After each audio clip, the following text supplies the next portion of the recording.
어, 에거사 크리스티의 실종 사건을 처리하는 법. 에거사 크리스티? 세계적인 추리소설 작가가 갑자기 사라졌다. 1926년 12월 4일간 어린 딸에게 잘 자라고 뽀뽀뽀 잠시 바람 쐬고 오겠다며 나간 뒤에 자취를 감췄다. 이튿날 집에서 30분 간지 떨어진 남쪽 광산에서 교통사고로 버려진 차가 발견됐다. 도로에서 벗어나서 덤불에 처박힌 자동차에서 옷가지와 운전면허증이 나왔다. 작가로 성공한 36살의 나이로 딸을 키우며 행복한 시기에 도대체 어디로 사라진 것일까? 경찰은 근처에 있는 연못 사일런트 풀을 의심했다. 저녁이 진 전설 때문에 사람들이 꺼리는 지역이다. 옛날에 한 나무꾼의 딸이 명을 갔는데 작은 왕이 말을 타고 다가오자 무서워 깊은 곳으로 갔다가 빠져 죽었다. 왕이 번째만 채 그냥 지나치려 하자 한 나뭇가지가 왕의 모자를 낚아채었다는 전설이다. 존 왕은 로빈 후드에도 등장하는 영국에서 가장 인기 없는 왕이다. 언론은 자살이나 납치로 추측하며 현상까지 걸고 실종 사건을 크게 보도했다. 사일런트 풀에서는 아무런 흔적도 찾지 못했다. 셜록 홈즈를 만들어낸 선배 작가 코난 도일도 여성 추리소설 작가의 흥미로운 실종 사건의 실마리를 직접 제시하기도 했다. 자동차가 있는 곳 주변에 기차역이 있으니 틀림없이 기차를 타고 다른 곳으로 갔을 거라는 것이다. 비슷하게 맞추었다.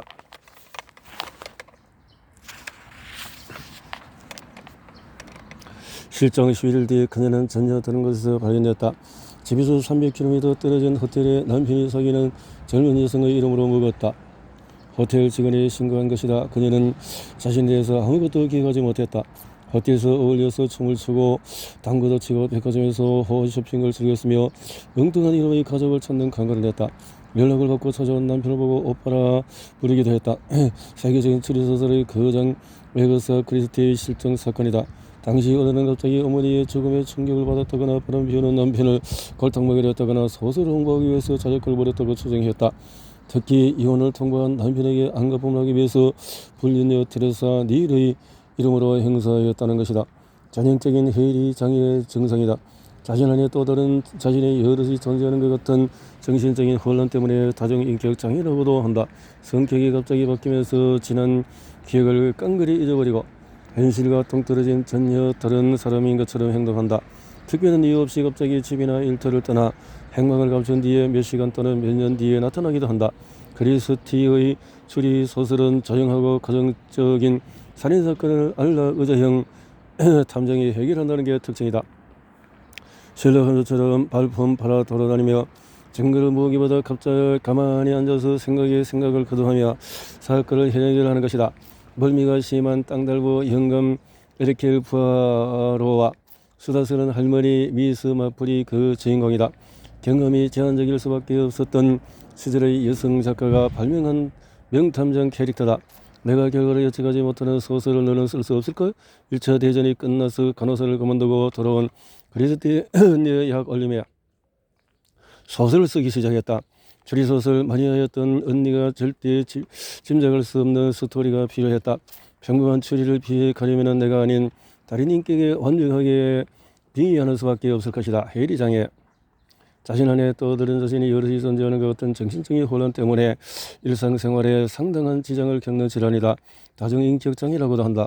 성격이 갑자기 바뀌면서 지난 기억을 깡그리 잊어버리고 현실과 동떨어진 전혀 다른 사람인 것처럼 행동한다. 어릴 때의 정신적인 스트레스나 육체적인 학대를 심하게 겪은 것이 큰 원인으로 짐작되고 있다. 특별한 이유 없이 갑자기 집이나 일터를 떠나 행방을 갖춘 뒤에 몇 시간 또는 몇 년 뒤에 나타나기도 한다.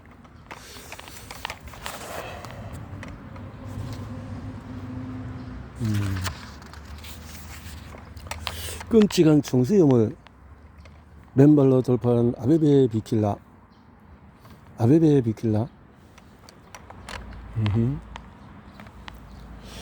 1920년 9월 열린 제17회 올림픽 로마 올림픽은 TV가 중계 방송을 시작한 것을 첫 올림픽이다. 폐막식 전날에 저녁에 TV로 마라톤을 지켜보던 사람들은 깜짝 놀랐다. 장거리 약할 것을 알았던 흑인이 결승선을 얼마 앞둔 개선원 오벨리스크 부근에서 맨발로 달리고 있었다. 2시간 15분 16초 세계 신기록을 자그마치 8분 남짓 앞당겼다. 8분. 아프리카 흑인이 금메달을 딴 것도 처음이다. 더 놀란 것은 이 선수가 신발도 신지 않고 맨발로 42.195km를 달렸다는 것이다. 에티오피아 출신의 흑인 선수는 우승 후보에 전혀 오르지 않았을 뿐더러 애초에 출전 명단에도 없었다. 출전하기로 했던 국가대표가 다치는 사고로 대신 출전한 것이다. 뒤늦게 합류한 그는 어렵사리 구한 운동화를 신고 훈련을 하다가 물집이 생기는 바람에 차라리 맨발로 뛰어내려버린 것이다.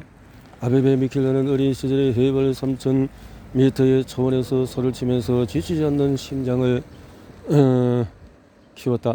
20살부터 황제 친위대에 근무하기 위해서 매일 왕복 40km를 걸어다니면서 무쇠 다리를 단련시켰다. 한국 전쟁이 일어나자 아베메는 에티오피아 파병 부대로 차출되어서 유행군으로 참전했으며 이 인연을 계기로 1966년 서울에서 열린 마라톤 출전에서 우승하기도 했다.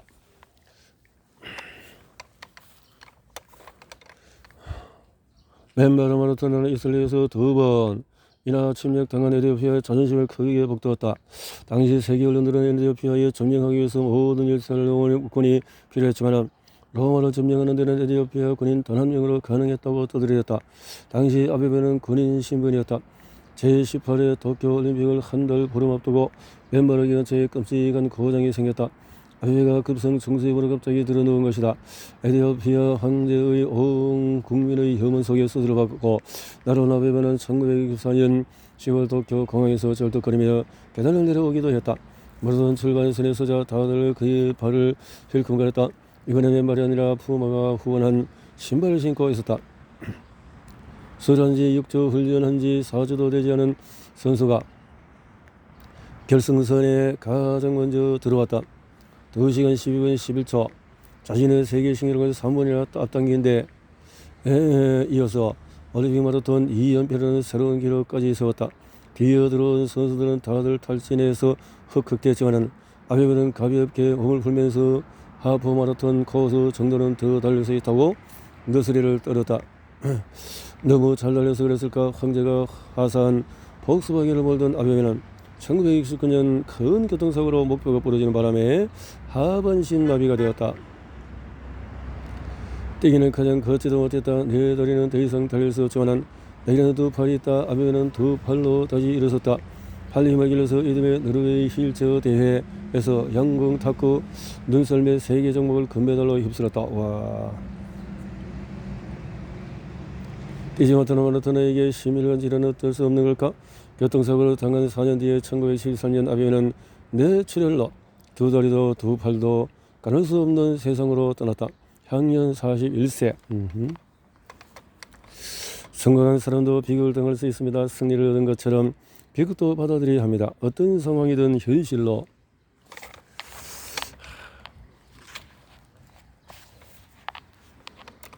받아들이고 행복하게 살겠습니다. Man of success meet with tragedy. I accept those victorious as I accept this tragedy.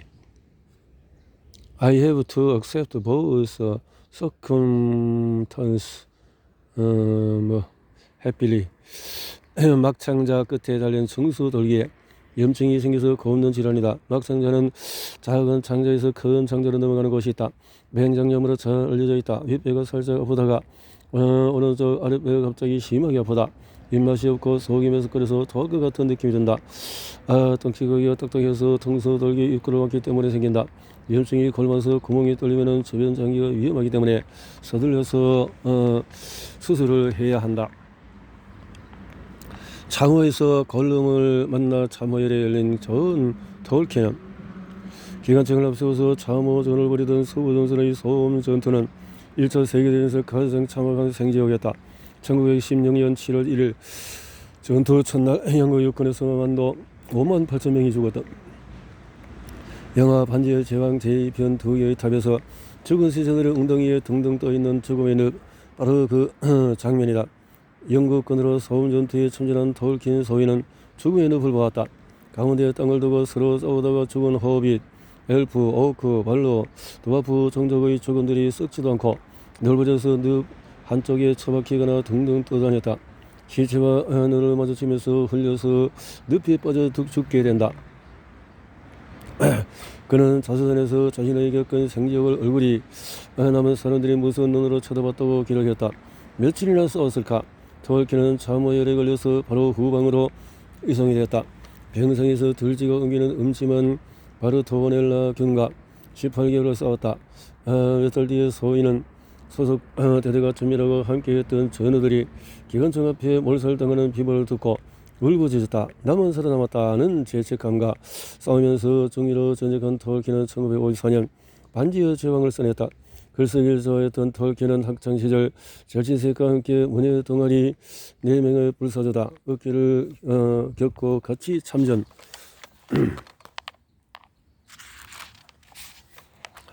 했던 동네 친구 네 가운데서 둘이 소음전투의 기관총 앞에 즉사했다. 울분과 좌절에 휩싸인 톨킨은 그의 작품에서 4명의 불사조를 살려냈다. 주인공 브로도와 친구 샘 메리, 피핀을 합친 허빗 4인방이 반지원 정대로 살아난 것이다. 전쟁이 들어오면 오랫동안 톨킨을 괴롭혔다. 산책을 가는 아내는 꽃이 만바른 옷을 끼려서 가끔 노래를 부르고 춤을 추며 그를 위로하고 격려했다. 남이 어떤 미녀를 곁에 둬도 아내만큼 사랑스러울 수 없다고 생각하고 세상에서 가장 아름다운 요정을 떠올렸다. 반지원 정대를 따뜻하게 환영하고 특히 브로도에게 힘과 희망을 준 빛나는 요정 갈라드리엘이다. 백색 마법사 간달프는 누굴까? 반지원 정대를 이끌면서 기계의 마법사 사루만과 대결하는 현자다. 가달프는 나니아 연대기를 지은 클라이브 루이스로 보인다. 1타 제전의 장교로 참전해서 부상을 입고 옥스퍼드 대학에 근무하면서 판타지를 저술한 궤적이 그대로 겹친다. 루이스는 톨킨이 창작한 가운데 땅에 관심을 가졌고 톨킨은 루이스에게 큰 빚을 졌다고 말했다. 어대 중세 영어를 연구한 톨킨은 어대 스칸디나비아는 물론 산스크리트와 페르시아까지 섭렵한 은어학의 대가다. 다른 종족이 같은 영어는 쓸 수가 없다. 작품으로 해서 그는 엘프족이 쓰는 엘프를 창조해냈다. 이른바 판타지 언어의 대부다. 반지의 제왕을 발표하면서 무심하게 번역하지 않도록 원어별 번역 지침까지 제시하기도 했다. 톨킨은 참호에서 들쥐와 홀로 마주쳤을 것이다. 참호열로 고열과 환각에서 들리는 톨킨은 혹시 들쥐 언어를 알아듣고 반지의 제왕을 쓰게 된 것은 아닐까? 들쥐 때문에 참호열에 걸려서 생고생을 했지만은 참호열 덕분에 생지옥에서 살아남았다. 그 들쥐가 브로드를 도우려했던 착한 스무이골일까? 브로드를 죽이려 했던 악한 골룸일까? 그런데 그 절대 완전은 어디 있는 걸까? 몸니가 옮기는 열승전염병이다. 1차 대전에서 참호에 오래 머물던 병사들이 앓았던 병이라 참호열이라는 이름이 붙었다. 갑자기 열이 높아지고 두통이 심하고 눈이 아프면서 등과 다리 근육이 쑤신다. 증상이 닷새 간격으로 되풀이 되기 때문에 오일열이라고도 한다. 주로 들쥐가 옮긴 이가 살갗에 상처를 내면서 감염을 일으키며 이가 돌아다니며 사람끼리 전염시킨다. 이가 옮긴다는 점에서 발진 투비스와 디푸스와 비슷하고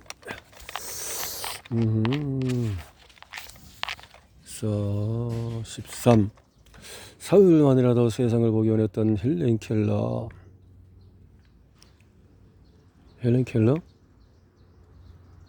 1880년에서 1968년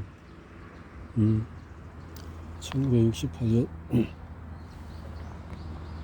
나라들 속에는 어둠과 고요에 차츰 익숙해졌다. 처음부터 잃었던 건 날까 소리를 들었던 것도 빛도 보았던 것도 잊었다. 내 삶의 첫 19달 동안에 얼핏 본 푸르고 너른 들판과 빛나는 하늘 그리고 나무와 꽃들의 반짝임은 내 안에 있었다. 어둠도 그 한점 기억마저 앗아갈 수는 없었다. 갑자기 눈이 보이지 않아서 어둠이 휩싸인 기분은 어떨까? 난데없이 귀가 들리지 않아서 정적에 빠진 느낌은 또 어떤 걸까?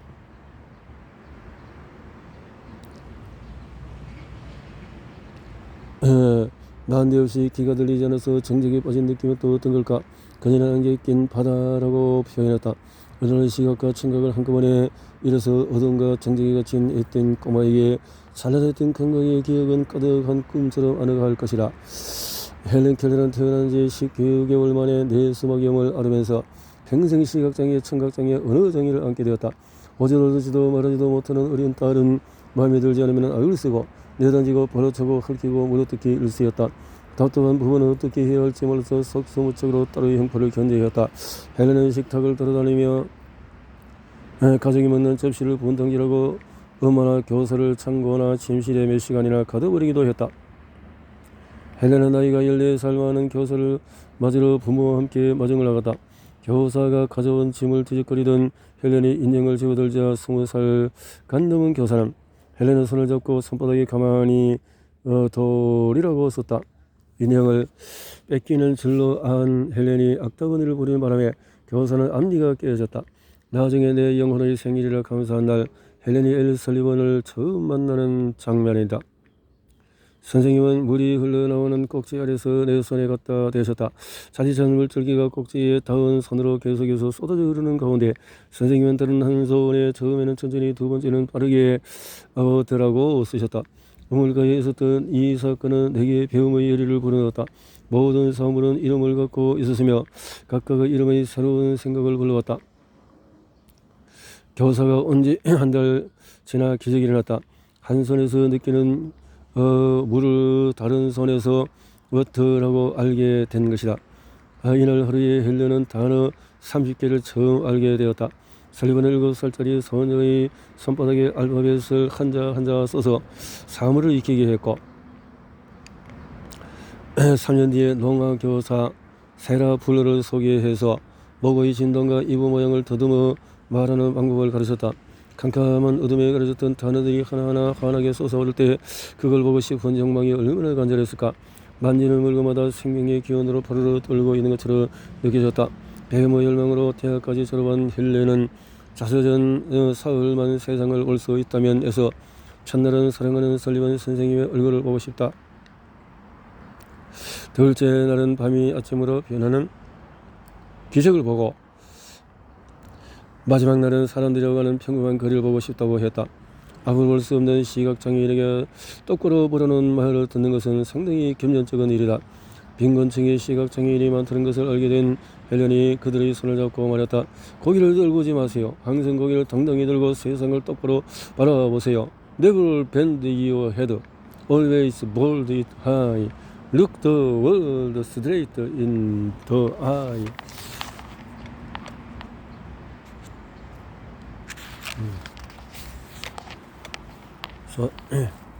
사가 들거든 뇌수막염, 뇌를 둘러싸고 있는 얇은 막에 염증이 생기는 질환이다. 뇌수막은 척수와 바로 연결되기 때문에 뇌척수막이라고도 한다. 갑자기 머리가 아프고 열이 나며 온몸을 떨게 되는데 그 강도가 상당히 심한 편이다. 7살 이하의 어린이나 50살 이하의 노인에게 잘 생긴다. 에코 바이러스 같은 바이러스나 폐렴, 연쇄구균 같은 세균이 뇌수막에 들어서 염증을 일으킨다. 바이러스성 뇌수막염은 쉽게 나았지만 세균성 뇌수막염은 심각한 후유증과 함께 치사율도 높다.